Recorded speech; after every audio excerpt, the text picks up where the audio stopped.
Now calling Deputy Alex White.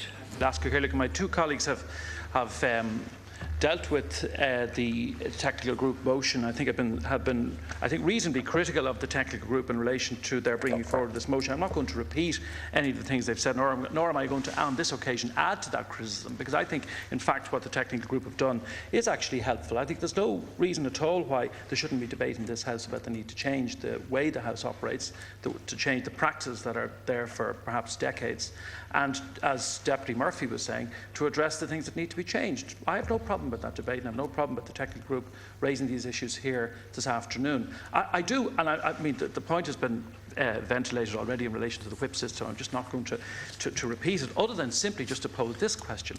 How would you abolish it? And who would abolish it?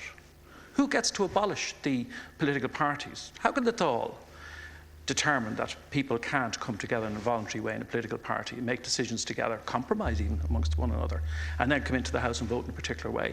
It's not open to the Dáil to abolish the party political system. It's not open to the Dáil to abolish the whip system in that sense that's proposed in the motion. So I have to say that issue is really unconvincing, the question of the whip system. I think it demonstrates a frustration that perhaps independents in the Dáil and the Senate have in relation to the system, and that's natural. And they have the luxury of being independent, but they also have to, I think, to face the obstacles that necessarily are in their way in relation to perhaps the processing of business and the ability to essentially to get things done in a parliament, because the practices have grown up, as Deputy Stagg has pointed out, and others, through political parties, and that is really political parties at the heart of the system that we have. But apart from that issue, I think it is good to have this debate, but everybody's in favour of reform. There isn't a single person in this House that isn't in favour of reform. So apart from the whip issue, I think we're all probably in agreement. The motion, the amendments and so on, there's very little difference between them. But the point is, calling for reform was one thing, and actually implementing it or setting it out on paper is another. Now, prior to the election last Concordia, we in the Labour Party did actually carefully and at some length examine this issue. And my colleague, Deputy now Minister Brendan Howland, set out a document of 140 proposals for change, really radical change, genuinely radical change that I think would appeal to members on all sides of this House. But that took him and took us some considerable time to analyse what the problem was and actually set out proposals that could be implemented. Because whereas Deputy Murphy, I think, is right in expressing a frustration as to how the House operates, changing it requires you've got to unpick practices that are here, unpick the way business is done. Every time you look at a practice, actually, you do find a reason why it's there. You want to get rid of it, it should be got rid of, but you can actually see the rationale. So you've got to go right back and unpick it and change it, and I think we should do that.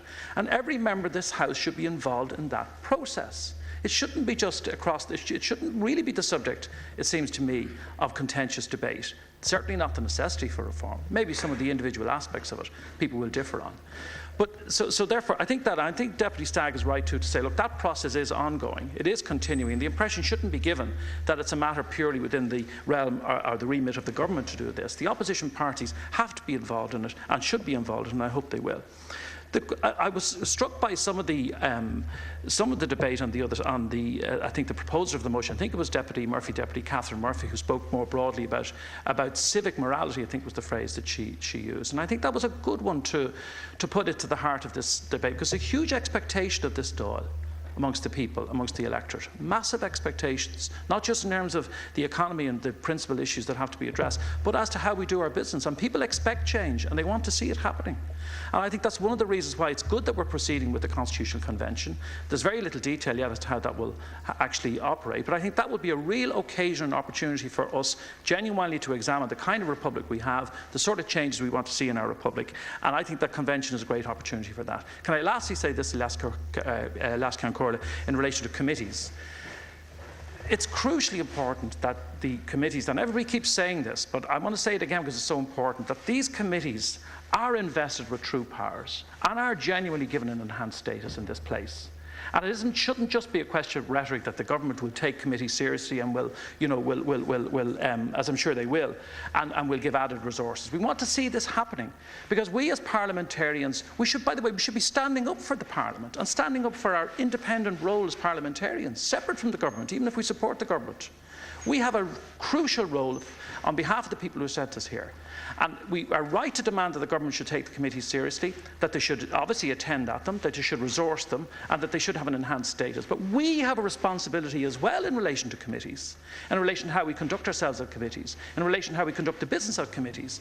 And there shouldn't be an opportunity for grandstanding. There shouldn't be an opportunity for the sort of set pieces. And I think we all need to learn some discipline as to how, for example, if we're scrutinising, whether it's witnesses or otherwise, asking questions. A lot of people have forgotten how to ask a question. You know, a question is not a statement. And people need to understand and need to, I believe, and I say this with all due respect to my colleagues, that when we approach the committee system, let us take it seriously as well. Let us be seen to make it work, rather than simply expecting the government to do all the heavy lifting.